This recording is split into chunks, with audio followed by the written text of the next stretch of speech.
I wanted to just welcome everybody here. This has been 4 long years in the making for those of you who have been around that long with us.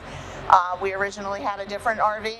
We ran into some technical difficulties. We were able to procure a new RV, and we are looking forward to getting this on the road and out into our community.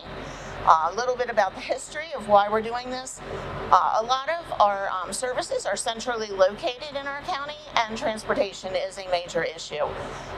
To give you, in my prior life, I did behavioral health, and one of the pieces of information that we used to procure the vehicle was that we have areas in our community where there are no providers of services at all. Specifically, the Hampstead, Manchester area, the Tawnytown area, and Mount Airy, which some are in Carroll and some are not in Carroll. But we're looking to target those areas to ensure that people have equal access to care, and that we know that if people have the access and the ability to get to it, we can change our community. Okay, everybody should have access to medical care and resources regardless of where they live or their socioeconomic status. We want everybody to have a fair and just opportunity to prevent, find, and get treatment. And our principles in this endeavor will use the 3 Ps: people, place, and partnerships. And some of our partners are here today, and I'd like to recognize them. We have Carroll Hospital is here today with us. Our county fire EMS is here with us today. Our emergency manager is here with us today. A lot of my staff from the health department are here with us today. Our Bureau of Aging and Disabilities is here with us today, and I thank everybody for coming to share in this. We're going to be going out into the community and trying to get feedback from the areas. Right now we have secured 3 areas: Tawnytown, Union Bridge, and the Sykesville area, as well as an area in Hampstead, Manchester. And we're going to be going out into those communities, and we're going to try to get feedback as we start to roll out the services we've identified, and get feedback on what they need. We're going to be using our partnership with our hospital to look for opportunities to do educational programming and to partner on resources that they have available that are services that we don't provide.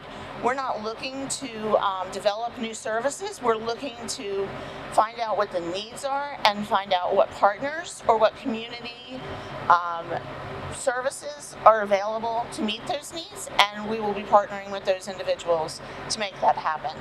So look for us in the future to be having some town halls in those areas, to be looking for citizens to come out and tell us what their needs are and what they would like educational programming on in their areas. And we'll be out and on the road with our Health on Wheels. We're very happy that this day has finally come. And I'm going to introduce Dr. Nilesh Kalananariam up here as our Deputy Secretary for Public Health. I should not be the person that's struggling. Good morning, everyone, and thank you, Sue. It's great to be here. As Sue mentioned, I'm Nilesh Kalananariam. I'm the Deputy Secretary of Public Health for the Maryland Department of Health. And it's really great to be out here with you this morning. I know that a lot of work and a lot of people have contributed to the work to bring this mobile clinic, Health on Wheels, to fruition. I was talking to Sue this morning, and it's taken about 4 years, which is actually about how long it takes. So I wasn't surprised to hear that. I know it was through the efforts of all of you, county leadership, good meeting you, Commissioner Gordon, our hospital leadership, staff at the health department, to bring this to fruition.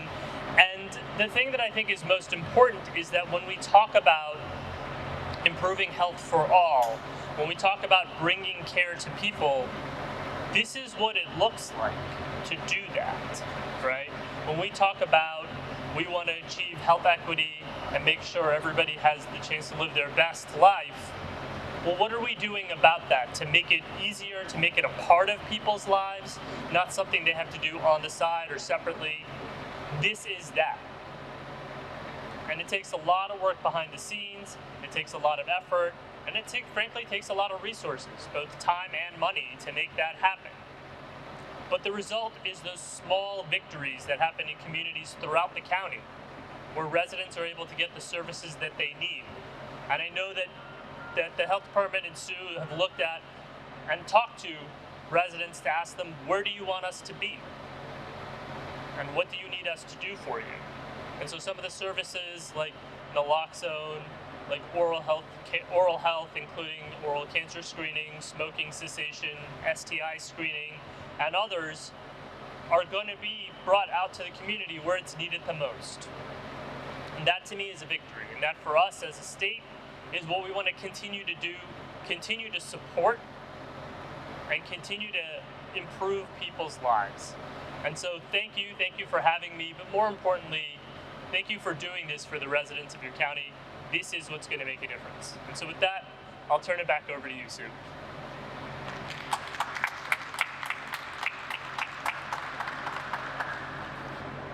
I'd like to invite Commissioner Gordon up to say a few words. Thank you.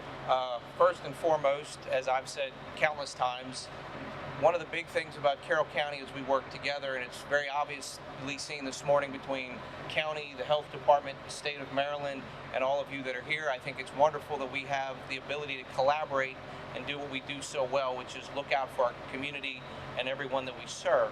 I think this is going to be an incredible addition.